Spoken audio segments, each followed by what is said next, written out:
we do not want to come to the table as victims. That's not what we want to do.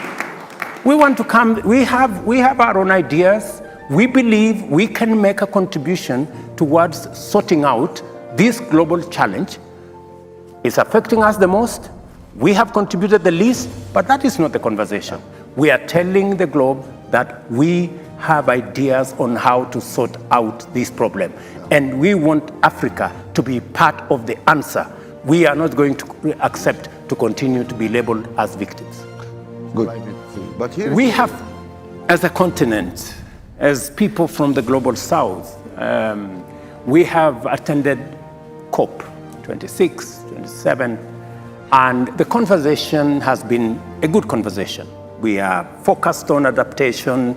We are focused on loss and damage and that conversation. From where I sit, that conversation is structured from somewhere. It is not a conversation that we have generated from our end. We also have ideas on how we can fix this global problem. And why we are having the Africa Climate Action Summit in Kenya is because, first, I'm the chair of the Africa's heads of state on climate change. Okay. And therefore, it gives me responsibility to work on Africa's position when we go to have a conversation with the rest of the globe. That's number one. But much more importantly, yes, it's good for us to have a conversation about loss and damage.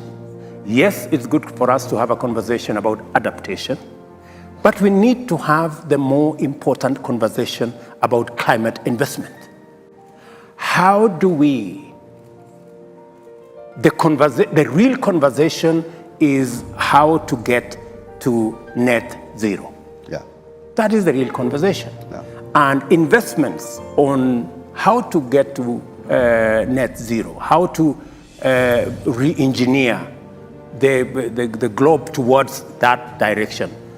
Investments that are being discussed is in the region of 150 trillion US dollars.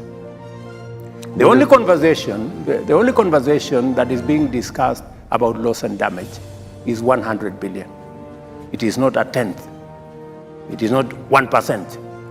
So we are being consigned to a debate at the corner about loss and damage adaptation, when the real conversation about investment is happening elsewhere.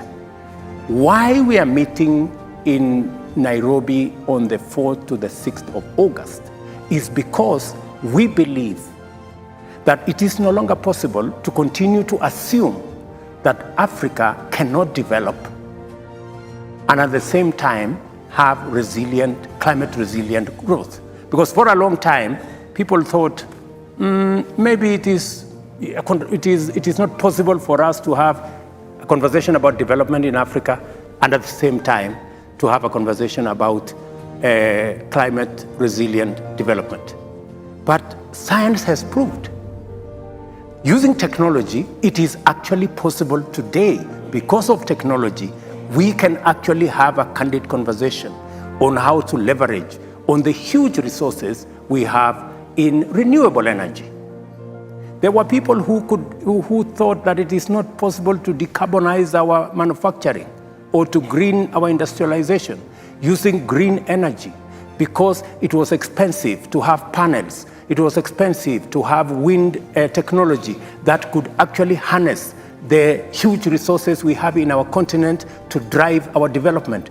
But today, science and technology has proven that it is possible to unlock the huge potential of green energy in our continent, yes, not only to drive the greening of our manufacturing and industrialization in this continent, but in fact, the globe needs the resources we have in this continent. If at all, we have to make serious steps in ensuring that we save the world from fossil fuels. Yeah, but you see,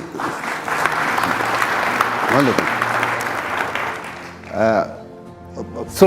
Do you understand why we are going to have this conversation on the... More. Yes, it is very important because we not, want the world to understand that we do not want to come to the table as victims. That's not what we want to do. We want to come, we have our own ideas. We believe we can make a contribution towards sorting out this global challenge. It's affecting us the most. We have contributed the least, but that is not the conversation. We are telling the globe that we have ideas on how to sort out this problem. And we want Africa to be part of the answer. We are not going to accept to continue to be labeled as victims. Good.